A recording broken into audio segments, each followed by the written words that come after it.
আপনাদের এইখানে কিছু করার নাই।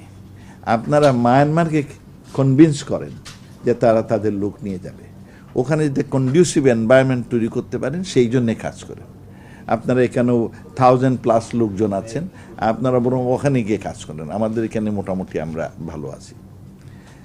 সুতরাং আপনাদের এত বড় অর্গানাইজেশন, আপনারা এত এক্সপিরিয়েন্সেস, আপনারা যদি এইসব না করেন, আপনারা এই জন্য একটা ওয়ার্ল্ড ওয়াইড একটা পাবলিক অপিনিয়ন তৈরি করতে পারেন।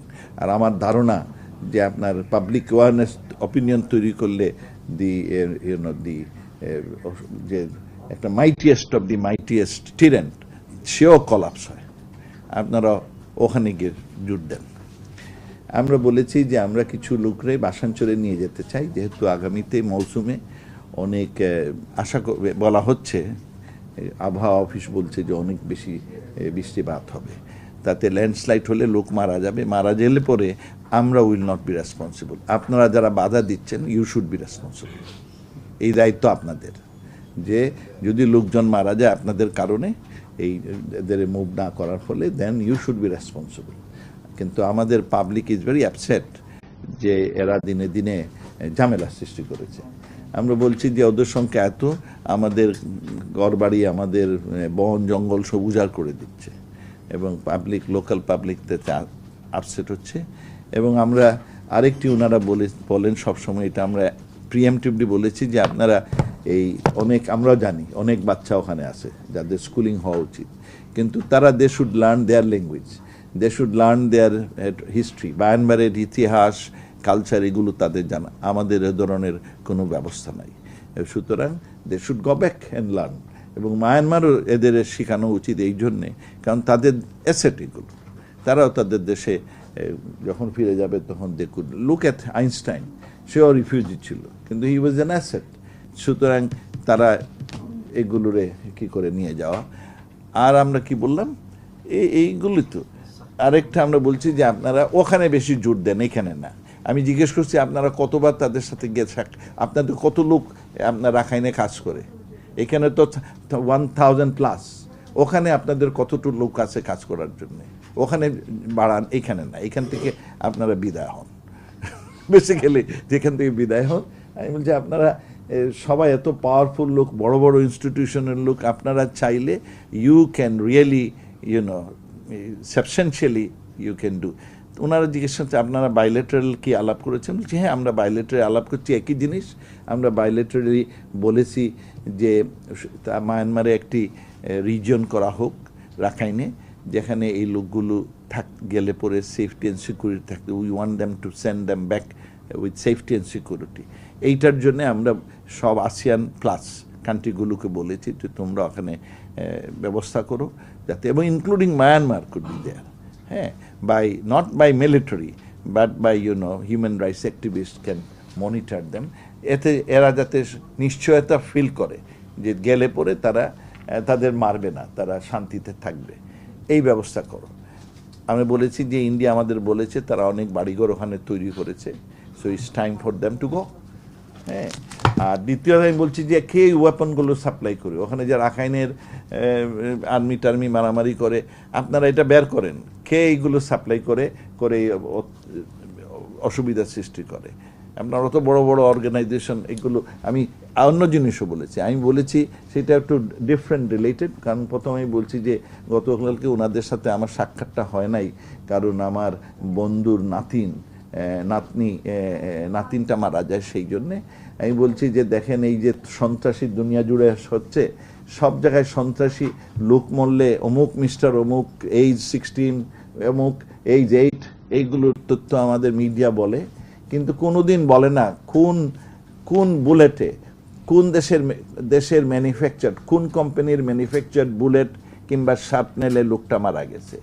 মিডিয়া শুড ফোকাস কোন কোম্পানির বুলেটে মারা গেছে, কোন দেশের বুলেটে মারা গেছে, তাহলে আমরা একটা বুঝতে পারবো কারা এগুলো সাপ্লাই করে, এবং ইট ইজ টাইম যে কারা এইসব ওয়েপনারি সাপ্লাই করে, এইগুলো আপনাদের আইডেন্টিফাই করলে পরে এই সন্ত্রাস অনেকটা কমবে।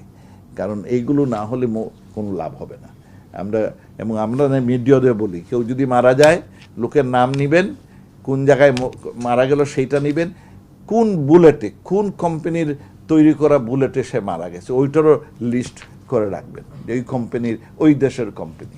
সো উই ক্যান আইডেন্টিফাই কারা এই মারণাস্ত্রগুলো, মানুষকে মারার জিনিসগুলো সাপ্লাই করছে।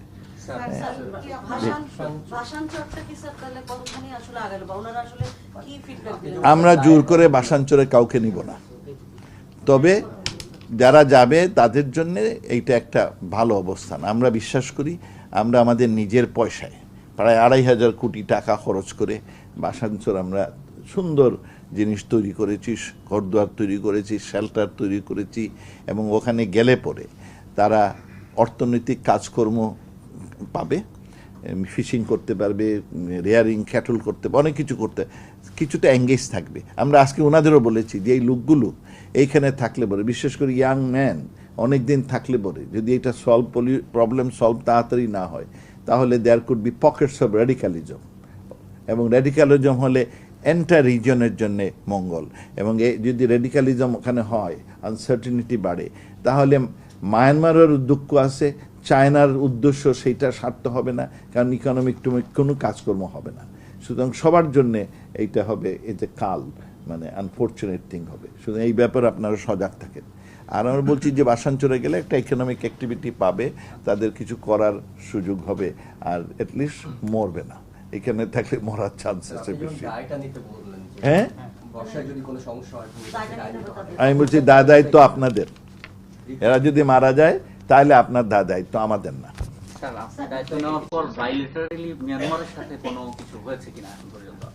আমার সাথে অফিসিয়ালি কোনো আলাপ হয় নাই, আনঅফিসিয়ালি অনেক আলাপ হয়েছে, এবং তারা সবসময় আমাকে অ্যাসুরেন্স দিয়েছে যে খুব শীঘ্রই তারা নিয়ে যাবে। হ্যাঁ, সবসময় ওরা কখনো বলে নাই যে নিবে না। এই প্রতিষ্ঠান যে সংস্থাগুলো এসেছিল তাদের অনেকেরই এর আগে আমরা ব্রিফিং এ জেনেছি, তাদের ব্রিফিং এ তাদের নর্দার্ন পার্টি তারা ঢুকতেই পারে না। তো এই যদি হয় অবস্থা, না, আজকে বলেছে যে তারা কিছু কিছু ঢুকেছে, সেখানে কয়েকটা জায়গায় তারা গেছে, এবং সেখানে আরেকটি জিনিস বললো যে ওখানে যারা আছে অলরেডি, রোহিঙ্গা কিছু ওখানে আছে, ওদের অবস্থাও খুব সঙ্গীন, খুব কঠিন। বললো ওদের অবস্থা, আর বললো যে ওরা অনেক দিন ধরে ডিপ্রেসড এবং র্যাচেড হয়ে থাকায় ওখানে গিয়ে কি করবে, সেইটাও তাদের একটা চিন্তার মধ্যে আছে। তাহলে আপনারা কি ওনাদেরকে এরকম কোনো পরামর্শ দিয়েছেন যে বাংলাদেশে তাদের কার্যক্রম আরো মানে না বাড়িয়ে, স্ট্রেন না বাড়িয়ে মিয়ানমারে তাদের? বেসিক্যালি সেটি আমি বলেছি যে আমি বলছি যে এখানে না, মিয়ানমারে যান, এখানে কাজ নাই, এবং বেশ শক্তভাবে বলছি যে আপনারা হাজার খানেক লোক এখানে আছেন, you should go back to মায়ানমারে, রাখাইনে গিয়ে কাজ করেন, এখানে না। এখানে আমরা ঠিক আছি, আমরা যা যা করা সব করতেছি। কিন্তু স্যার এটা কি তাহলে আপনি বলেছেন, কিন্তু এটা কি এটা মানে লং প্রসেসই তো হচ্ছে, মানে আমাদেরকে তো কোনো রকম আশার আলো তো দেখা যাচ্ছে না যে এরা ফিরে যাবে, সেই ক্ষেত্রে আমরা কি করব ভাবি? আমি সবসময় আশাবাদী, বুঝছেন। ওদের রেসপন্সটা কি ছিল স্যার? কাদের? ওই তারা বললো যে আমরা কন্টিনিউয়াসলি ওদের সাথে এঙ্গেজে আছি, এবং আমরা তারপরে বললো বিভিন্ন দেশে তারাও দে আর পুটিং প্রেশার, সেইটাও বললো যে বিভিন্ন দেশের বিভিন্ন সংস্থায় তারা also continuously putting pressure, they are with us. Sir, Rohingya গণহত্যার জন্য বিচারের যে বিষয়, ফোকাসটা কি শিফট হয়ে যাচ্ছে স্যার? মানে অনেকটা ডিফোকাস হয়ে যাচ্ছে বিষয়টা। না, আমরা বলছি যে অ্যাকাউন্টেবিলিটি থাকা উচিত। আমরা তাদের আরও বলেছি যে আপনারা এইসব করেন না কেন, যেগুলো আপনাদের বন্ধু প্রতিম দেশ, আমরা বলেছি যে জাপান, হ্যাঁ, সাউথ কোরিয়া, সিঙ্গাপুর, এগুলো আপনাদের বন্ধু প্রতিম দেশ, কিংবা ইউরোপিয়ান ইউনিয়ন। মায়ানমারের অধিকাংশ ব্যবসা ইউরোপিয়ান ইউনিয়নের সাথে। আপনার জাপান ওখানে ইনভেস্ট করেই চলেছে। আপনার ব্যাংকিংটা চালায় সিঙ্গাপুর এই মায়ানমারের। এইগুলো আপনার প্রেশার দেন, যাতে তারা মায়ানমারকে প্রেশার দেন to take their people back. এগুলো আমরা বলেছি। 3 মে আমাদের জয়েন্ট ওয়ার্কিং গ্রুপে একটা মিটিং আছে, নেতৃত্বে যাচ্ছে। তো সেই ক্ষেত্রে ওখানে কি আমরা এবার একটু শক্ত অবস্থান নেব, নাকি স্যার আগের মতোই আমরা এক ধরনের বন্ধুত্বপূর্ণ? দেখেন, প্রবলেমটা মায়ানমার তৈরি করেছে, তারাই সলভ করতে পারে। আপনি শক্ত অবস্থান নিয়ে মানে কি, আপনি যুদ্ধ করতে যাবেন? আমরা যুদ্ধ করব না, আমরা পিসফুলি সলভ করতে চাই। হ্যাঁ, আমাকে কেউ কেউ উপদেশ দিয়েছেন, বলছেন যে তোমরা যদি চাও আমরা সেখানে কিছু একটা মহড়া টহড়া করতে পারি। আমাদের অপশন স্কুল আছে, কোনো দেশ বলেছে কেউ কেউটা কি কেউ কেউ কি আবার অত্যন্ত পাওয়ারফুল লোক বলেছেন। এটা কি লোক না বাংলাদেশে কোনো দেশ? হ্যাঁ, ব্যক্তি না দেশ। না না দেশ। আর কি বলেছে স্যার? হ্যাঁ হ্যাঁ, আমরা এটাতে খুব কি দেই নাই, আপনার পাত্তা দেই নাই, কিন্তু আমাদের বলেছেন যে তোমরা চাইলে আমরা তোমাদের হয়ে মানে কি করতে পারি, আমরা ক্ষমতা দেখাতে পারি। আমাদের সেন্ট মার্টিন বা টেকনাফ থেকে বেশ না, ওগুলোর জন্য, কিন্তু আমরা বলছি নো, আমরা পিসফুলি তাদের মায়ানমার সাথে আমরা আগেও এরকম সমস্যা হয়েছিল, আমরা peacefully we resolve it. Myanmar আগেও নিয়ে গেছে তাদের লোকগুলোকে, সো আমরা হোপফুল। সময় লাগছে বাট আমরা হোপফুল। এবং মায়ানমারের মন্ত্রী কখনো বলে নাই যে তারা নিবে না, সবসময় বলছে যে আমরা নিয়ে যাব। স্যার ফিলিপ গ্র্যান্ডি বাইরে বললো যে সে মিয়ানমার যাবে, কখন যাবে কি হবে সেইটা তো উনি ভালো বলতে পারেন, আমি জানি না। ওরা বুঝতে আগামী মাসে জি, আগামী মাস আগামী মাসে, ভালো, ভেরি গুড। আজকে তো আগামী মাস তো মানে এক মাস, এক সপ্তাহ। মায়ানমারের এই লোকগুলো কবে ফেরত যাবে আপনাদের এই ধরনের আমি কোনো দিন তারিখ দিতে পারবো না, তবে আমার বিশ্বাস এরা যাবে ফিরে। হ্যাঁ, অল্প অল্প হলেও, সবগুলো না গেলেও যাবে। আজকে এনাদের বলিনি, অন্য অনেকে বলছে যে আপনারা যারা বেশি চিন্তিত কিছু লোক নিয়ে যান, বাট ওই 4-5টা নিয়ে পিআর করবেন সেটা না, নিয়ে গেলে কয়েক লাখ, যে 3 লাখ নিলাম 2 লাখ নিলাম, তাতে আমাদের কোনো আপত্তি নেই। স্যার শ্রীলঙ্কার এই কাহিনীর পর আমরা তো বাংলাদেশে মানুষ অনেক রকম চিন্তা আছে, বাংলাদেশের জন্য কোন রকম ইন্টারন্যাশনাল মেসেজ, কোন রকম থ্রেট বা কোন রকম সতর্কতা আপনাদের যেখানেই সন্ত্রাসী হোক, it is a message for rest of the country's, এবং বিশেষ করে সরকারের দায়িত্ব অনেক বেড়ে যায়। কারণ দেখেন, আমি ওদের আজকেও বলেছি যে ক্রাইস্ট চার্চের মতো একটা নিরিবিলি জায়গা, শান্তিপ্রিয় নিউজিল্যান্ডের মতো জায়গা, শ্রীলঙ্কা গত কয়েক বছরে কোনো ধরনের এই ধরনের সন্ত্রাসী তৎপরতা আমরা দেখিনি, এর মধ্যে হয়ে গেল। দিস আর সিগন্যালস যে সবাইকে সতর্ক থাকতে হবে, আমাদেরও সবসময় সতর্ক।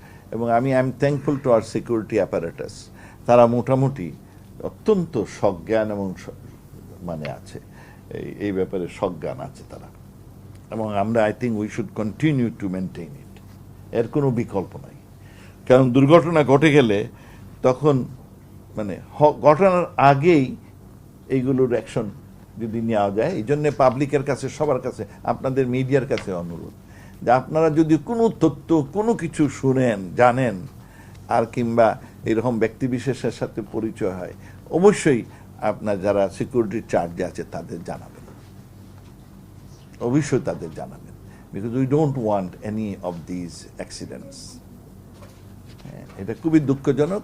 আমরা লং টার্ম এর সলিউশন হিসাবে যেটা আমি মনে করি, ব্যক্তিগত আমি মনে করি যে এইগুলো সবগুলো হয় হিংসা, বিদ্বেষ এবং অজ্ঞতা থেকে।